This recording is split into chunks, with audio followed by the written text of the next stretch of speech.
नमस्कार, आप देख रहे हैं आप तक टीवी न्यूज चैनल। मैं हूं आपके साथ खुशबू। दिल्ली में पॉल्यूशन का मुद्दा कोई नया नहीं है, लेकिन अब इस पर दिल्ली की मुख्यमंत्री रेखा गुप्ता ने खुलकर अपनी बात रखी है। सीएम रेखा गुप्ता ने साफ कहा है कि दिल्ली में एयर पॉल्यूशन और यमुना नदी का प्रदूषण आज की समस्या नहीं, बल्कि यह पिछली सरकारों की लापरवाही और शॉर्ट टर्म सोच की वजह से मिली हुई एक विरासत है। उनका कहना है कि पहले की सरकार से तत्कालिक समाधान करती नहीं, लेकिन असली जड़ पर कभी काम नहीं हुआ। रेखा गुप्ता ने उन आरोपों को भी खारिज किया जिनमें कहा जाता है कि GRF, odd even, artificial rain और एंटी स्मॉग गन जैसे उपाय पूरी तरह फेल हो चुके। उन्होंने कहा है कि ये उपाय कभी भी स्थायी समाधान के तौर पर बनाए ही नहीं गए थे। सीएम ने साफ कहा है कि अगर हम सिर्फ हवा को साफ करने की सोच रहे हैं तो पॉल्यूशन को देखें तो कोई नतीजा नहीं निकलेगा। पॉल्यूशन को रोकने के लिए हवा, पानी और धूल तीनों पर एक साथ समग्र रणनीति के साथ काम करना जरूरी। सीएम रेखा गुप्ता ने आम आदमी पार्टी और पिछली सरकार पर सीधा हमला बोला। उन्होंने कहा कि पहले की सरकार अस्थायी राहत और प्रचार पर ज्यादा निर्भर रही है। स्प्रिंकल, एंटी स्मॉग गन पर किस जैसी चीजों का सिर्फ कुछ समय के लिए राहत दे सकती है, लेकिन इससे समस्या जड़ से खत्म नहीं होती। असली जरूरत है स्ट्रक्चरल रिफॉर्म की, यानी ऐसी योजनाएं जो लंबे समय तक असर दिखाए।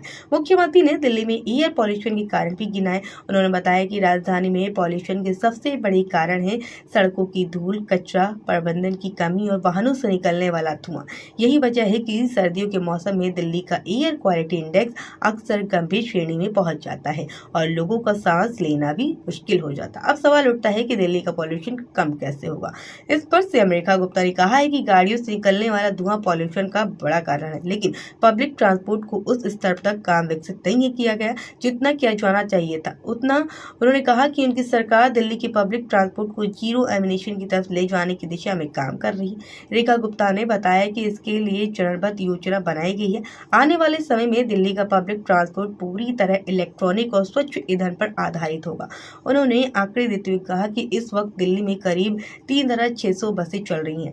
उनकी सरकार ने अब तक 1700 नई बसें जोड़ी हैं और दिसंबर 2026 तक बसों की संख्या बढ़कर 7700 हो जाएगी। आगे का लक्ष्य है कि 2028 तक दिल्ली में 11000 बसें सड़कों पर उतर जाए, ताकि ज्यादा से लोग निजी गाड़ियों के बजाय पब्लिक ट्रांसपोर्ट का इस्तेमाल करें। कुल मिलाकर सीएम रेखा गुप्ता का साफ संदेश है कि दिल्ली की पॉल्यूशन की समस्या को जादुई तरीके से एक दिन में खत्म नहीं किया जा सकता। इसके लिए लंबी सोच, ठोस योजना और लगातार काम करने की जरूरत है। अब देखना ये होगा कि सरकार की ये लॉन्ग टर्म रणनीतियां जमीन पर कितना असर दिखा पाती है और क्या दिल्ली वालों को आने वाले सालों में साफ हवा और साफ यमुना मिल पाता है या नहीं।